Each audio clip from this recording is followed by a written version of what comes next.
Welcome to Asia Outlook. I'm Melody and I'm here to report the top stories from around Asia. New Zealanders were among the first in the world to celebrate the arrival of 2020 when fireworks display erupted from Auckland's Sky Tower at midnight. The light show on the Auckland Harbour Bridge also burst into life, accompanying firework display. And over in the UK, the chimes of Big Ben rang out over London to mark the start of the new year. Crowds gathered by the River Thames in the UK capital and witnessed the fireworks display centered around the London Eye. And the light show and firework display lit up in Paris. People gathered at the L'Arc de Triomphe as French capital partied on New Year's. The end of the year is a time for reflection, giving thanks and making plans for the new year. In this spirit, St. James Church of Singapore, supported by the Salvation Army, Singapore, the Migrant Workers Ministry Alliance, and Westlake Tong Guan Dormitory, co-sponsored by Celebration of Hope, a group of churches in the city-state joined forces to host a thank you party for migrant workers. In total, 500 blue-collar foreign workers from Bangladesh, India, China, and Myanmar, along with other nationalities, joined the party to eat, drink, and be merry. The event highlighted the diverse group of overseas workers living in the country.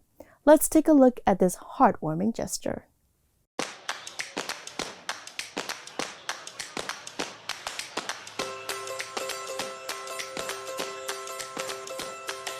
Singapore has 1.4 million foreign workers working here, and really they are the unseen blessing for the nation. For St. James's Church, this is our first time that we are holding this, and really it is rising out of a consciousness that, wow, there's such a big group of people. We really ought to be doing something. They have left homes and families to build our homes and look after our children and all that, and we want to just say thank you to them. We managed to get about 240 volunteers today, on site to serve as ushers, servers and table hosts. We are serving today Bangladeshi food and Chinese food to cater to both the Chinese migrant workers and the Bangladeshi Indian brothers. Singapore sees various number of migrant workers from different countries, different ethnicities, languages, religions. So we just wanted to create a party that was blind to all this. We hope to actually engage them on a more regular basis. I think the heart behind all of this is to really create community for them. I think these brothers come from cultures and societies that are very social in nature. So they always talk about family, they always talk about their villages and all. So we just wanted a chance to bring the community together to celebrate each other.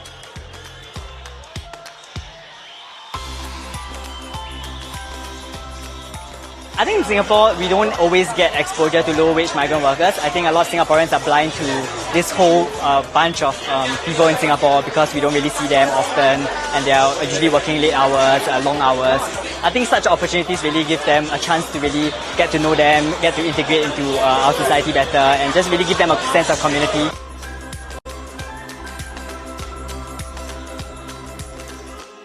We hope to be able to really just build bonds, I think, just build connections so that we can relate to them better. We can, only when we have built the bond will we be able to meet their needs.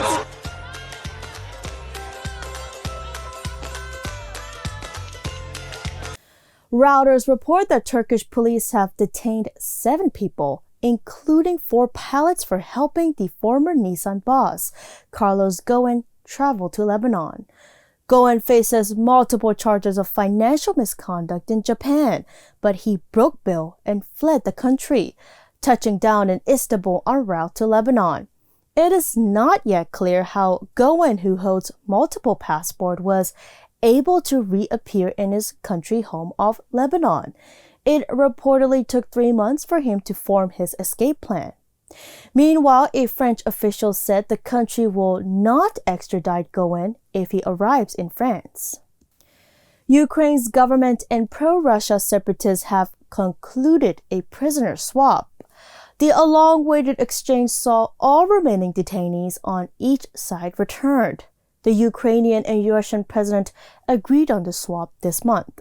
Ties between the two neighbors deteriorated as Russia annexed Ukraine's Crimean Peninsula 5 years ago. Let's hear more from Dan Ashby in Moscow. All prisoners have been released, as you say, and that will be welcomed by many of those families involved. We think up to 200 people have crossed sides between the two, and it shows that President Putin and President Zelensky, when they met and they said they were going to try and make some progress towards reconciliation, now we have a tangible thing that's happened. Today we had those pictures of men and women coming off buses. These were ordinary civilians who say they were swept up in the conflict, arrested and put in prison for years just for visiting their families. So for them at least, and the people who live in the areas around, today was a milestone.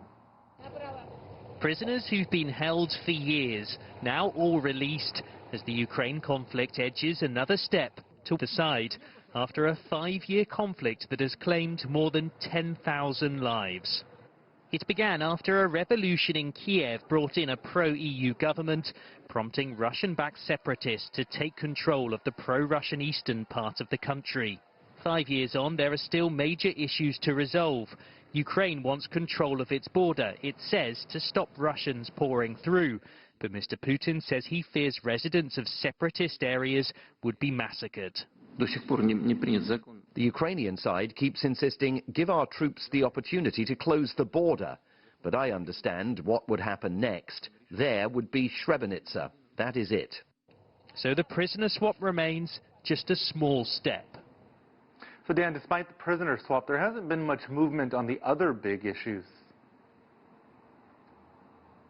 No, exactly. As I mentioned in my report, you have the border issue. Ukraine wants sovereignty and control over its border, protection allowed to people who were caught up in the conflict. And then you have the whole issue of demilitarization. Russia saying that its forces and its people aren't in the area. Ukraine saying, well, these separatists are backed.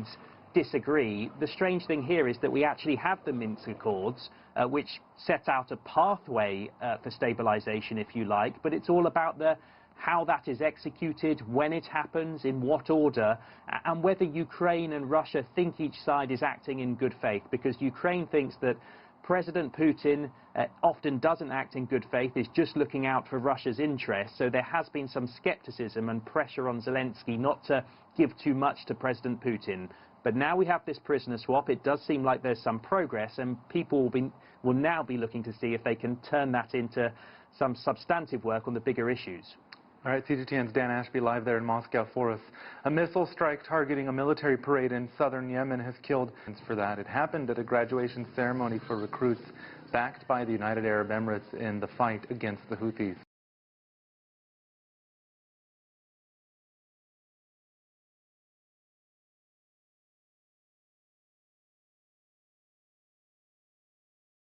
The world's two largest economies have spent nearly 2 years embroiling in a bitter trade dispute complete with controversy and tit-for-tat fighting. The feud has pushed the world to the edge of a possible global recession, but China and the US reached a consensus on the text of their Phase 1 agreement, and things may finally be headed in the right direction. CGTN's Huang Wei has more. March 2018, the China-US trade dispute begins amid America's 301 investigations into China's trade practices and treatment of intellectual property. The US started slapping tariffs on Chinese goods, and China did likewise. The back and forth escalated into a trade war in July of last year. The two countries' list covered nearly all categories of the other side's exports. And flames of fury burned throughout 2019, with numerous accusations from the U.S., including calling China a currency manipulator. Some Chinese companies still remain on the U.S. export blacklist, making it almost impossible for them to purchase U.S.-made goods. Case in point, Chinese tech giant and 5G technology pioneer Huawei. In light of the trade war, the International Monetary Fund has adjusted its expectation for this year's global economic growth to 3.3%, down 0.2 points from its forecast in January of this year. America's series of wrongdoings has remarkably escalated the trade friction. It has not only seriously affected the interests of enterprises and consumers of both countries, but will also cause a recession of the global economy. Amid all the twists and turns, the two nations held a total of 13 rounds of high-level trade negotiations over the past 21 months. The last one was on October 12th and 13th in Washington. Both sides say they made substantial progress in this round, and they are working on the Phase 1 agreement. After 2 months of low-key work, on December 13th, 6 Chinese vice ministerial level officials held a joint press conference. They announced that Beijing and Washington had reached a consensus on the text of the Phase 1 agreement. The text includes 9 chapters, including an introduction. There are chapters on intellectual property rights, technology transfers, food and agriculture, financial services, currency and transparency, expansion of trade, bilateral evaluation, and a final resolution. And the two sides agree that the U.S. will implement its commitment to canceling its added tariffs on Chinese goods step by step. Beijing says this agreement meets the interests of both countries and China's direction of deepening its reform and opening up. Wang Hui, CGTN, Beijing. An outbreak of viral pneumonia has hit the central Chinese city of Wuhan. Authorities have reported 27 cases in total, of which 7 are critical. They said there is no reason to suspect the virus was transmitted through humans and no medical personnel has been infected. Most of the patients have reported to have worked at a local seafood market. An investigation into the market is undergoing. Initial laboratory tests by a team of experts showed that the cases of viral pneumonia question online rumors that the outbreak could be linked to severe acute respiratory syndrome, or it is also known as SARS, a viral respiratory disease which spread across China in 2003, infecting thousands and claiming 800 lives. This is Asia Outlook broadcasting from Myanmar International Radio. You can visit our website at miradio.com.mm. You can also listen to our radio programs live on the website.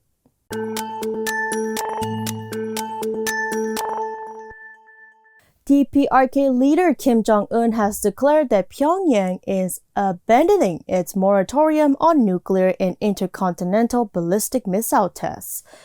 Kim said the world will witness a new strategic weapon in the Democratic People's Republic of Korea in the near future. His remarks came after the passing of the year-end deadline he set for the United States to restart denuclearization talks. U.S. Secretary of State Mike Pompeo said he responds that he hopes the DPRK will choose peace. A dialogue has been stalled since the second summit between Kim and U.S. President Donald Trump, and the two sides failed to reach an agreement on DPRK denuclearization. On the one hand, and easing of the American sanctions on the other. It is rare to see 10,000 horses galloping together, but it is part of the loco located at Xinjiang Uyghur Autonomous Region northwest of China. Let's take a look.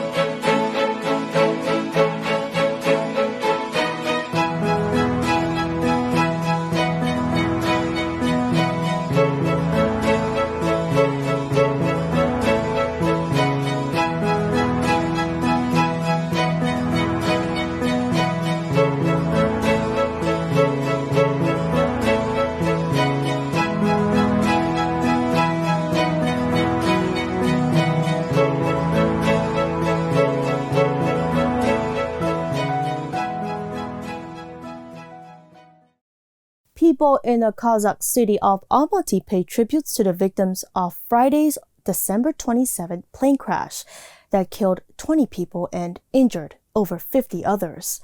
Residents laid flowers and candles at the city landmarks. The national flag was flown at half-mast in the capital, Nur Sultan. The Kazakhstan-backed airplane was carrying nearly 100 people when it came down near Almaty. Its tail struck the runway twice during takeoff.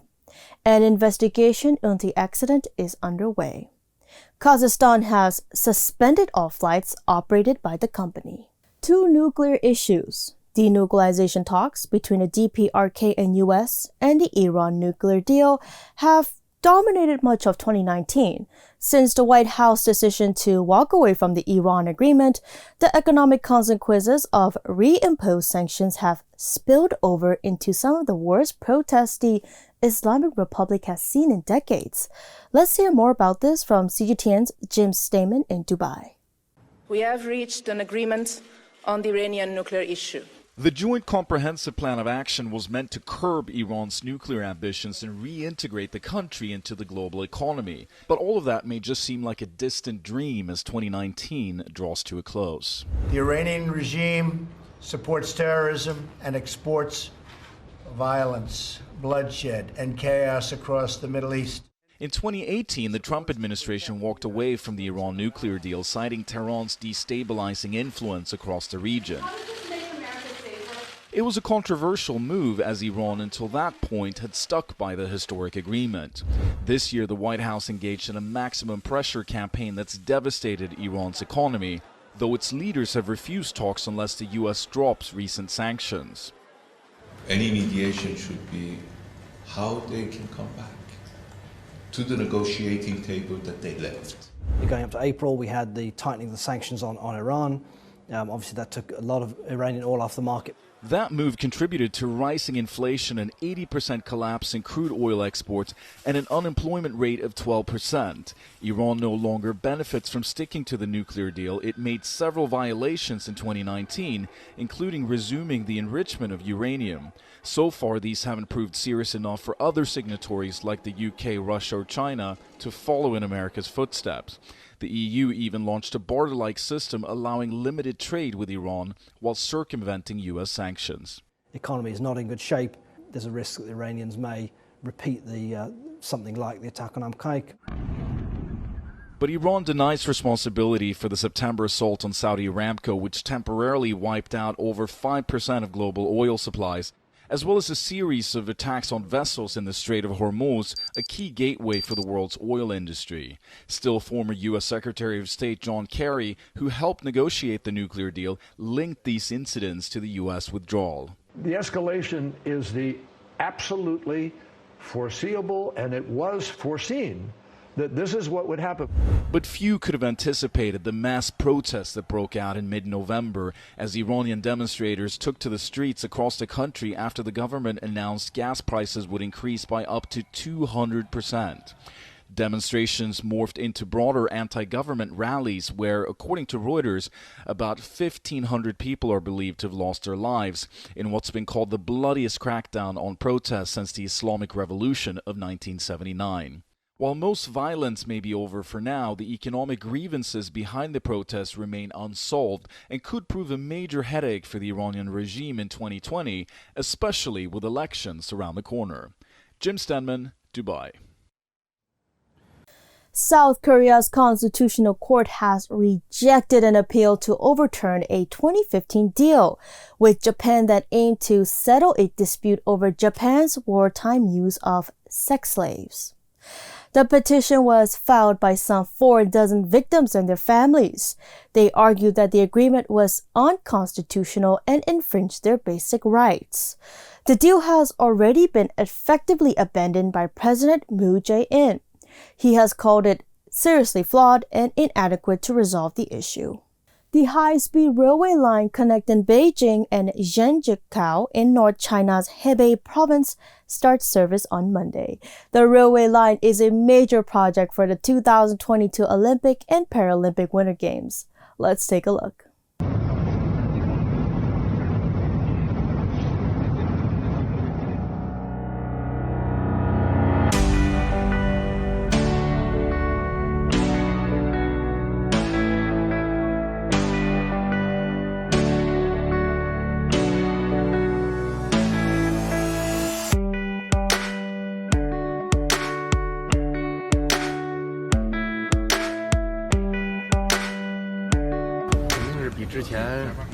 间也方便快捷了，也干净了。之前是那种内燃机车，一提顶后面都有柴油味儿，大家都能闻到的。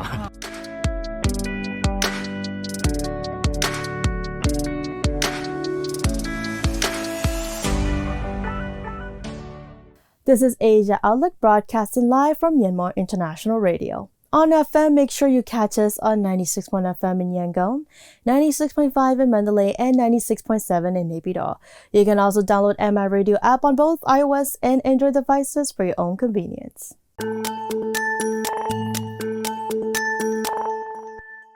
Turkey's government submitted a motion to parliament on Monday to send troops to Libya. They would be supporting the government in Tripoli. The UN-backed administration has been under attack from rival forces which support the parliament in the east of the country. But the eastern forces are accusing Turkey of sending Syrian Islamic militants to fight in Libya. CGTN's Mikhail Braudavid reports from Istanbul. Turkey's parliament is expected to convene on January 2nd for a special session to discuss the potential deployment of Turkish troops in Libya to support the UN-backed Government of National Accord. Turkish President Tayyip Erdogan signed a maritime boundary agreement and security deal with the leaders of the GNA in November. On Monday, Turkish Foreign Minister Mevlut Çavuşoğlu held meetings with the main opposition Republican People's Party CHP leader Kemal Kılıçdaroğlu and with the E Party leader Meral Akşener. Behind closed doors, Çavuşoğlu explained why the ruling government believes it is necessary to send troops. Following the meetings, while the main opposition CHP announced it is still going to vote against the motion, E Party stated it is yet undecided. We, as the Foreign Ministry, have submitted to the Presidency the motion which is to be sent to the Parliament. Also, we learned that it will be sent to the Parliament today after the President signs it. The motion sent to the Parliament states that the humanitarian situation in Libya is worsening due to the attacks, which also target civilians and civilian infrastructure. The clashes have created a favorable environment for terrorist organizations such as ISIL and Al-Qaeda, and that these developments, in addition to Libya, are a threat to the entire region, including Turkey.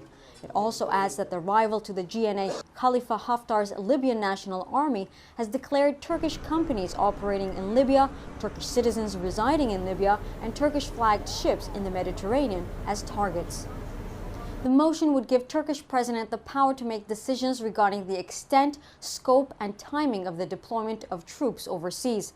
A simple majority is needed to pass the motion, and Erdogan is confident he can get the needed votes. I'm Mikhail Braudavid for CGTN in Istanbul.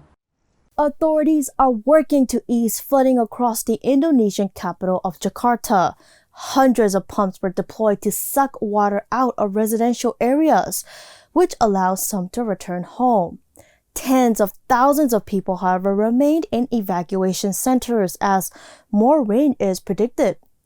At least 26 people have been killed in flash floods and landslides amid some of the heaviest rain in more than 20 years.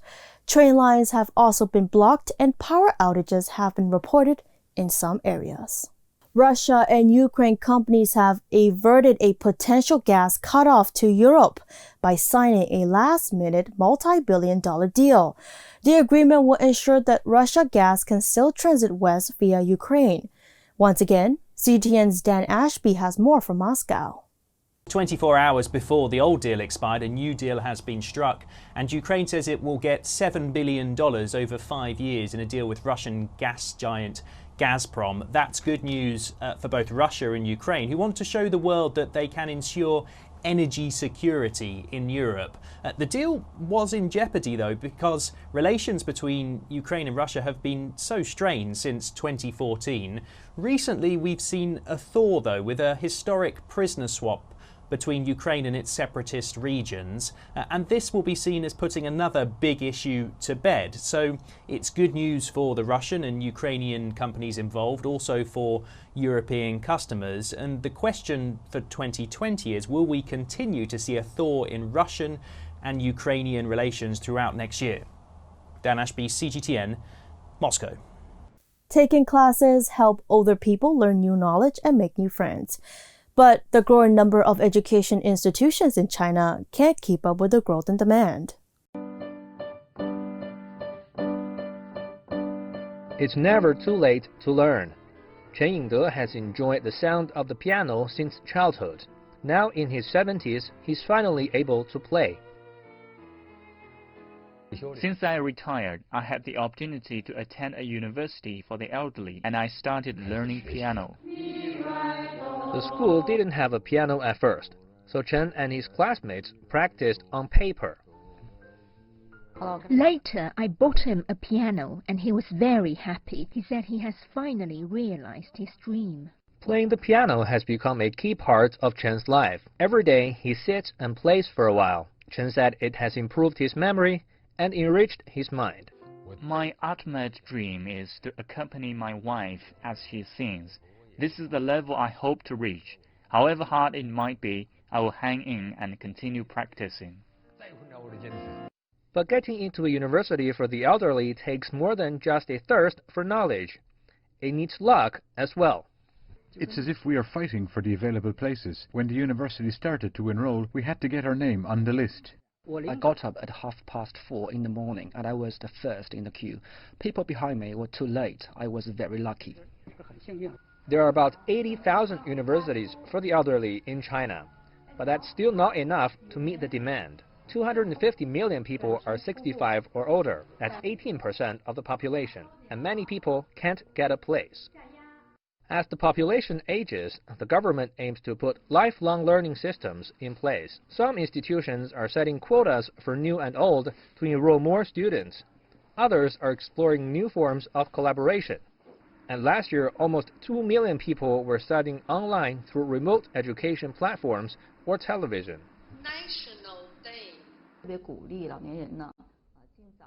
We encourage senior citizens to learn new things, for example, learning painting, flower arranging, and computing in a university for the elderly.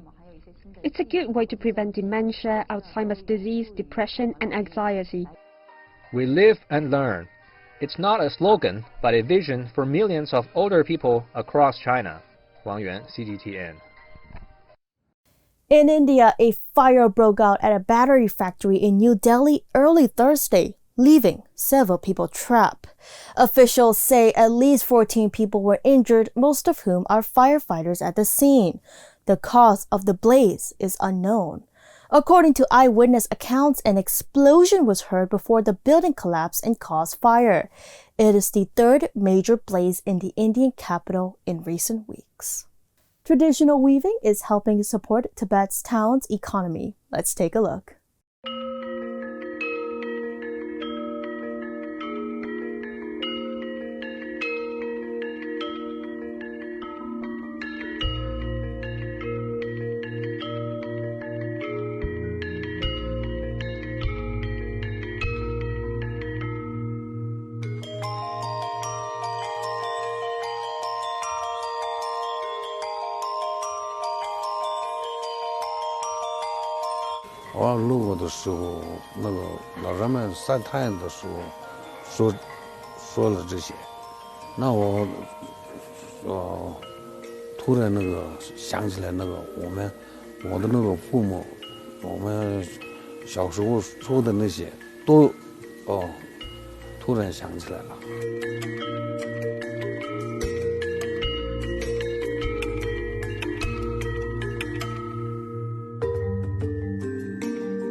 And that's all we have for today's Asia Outlook on Amran Radio. Thank you for being with us. I'm Melody. We'll be back next week. Until next time.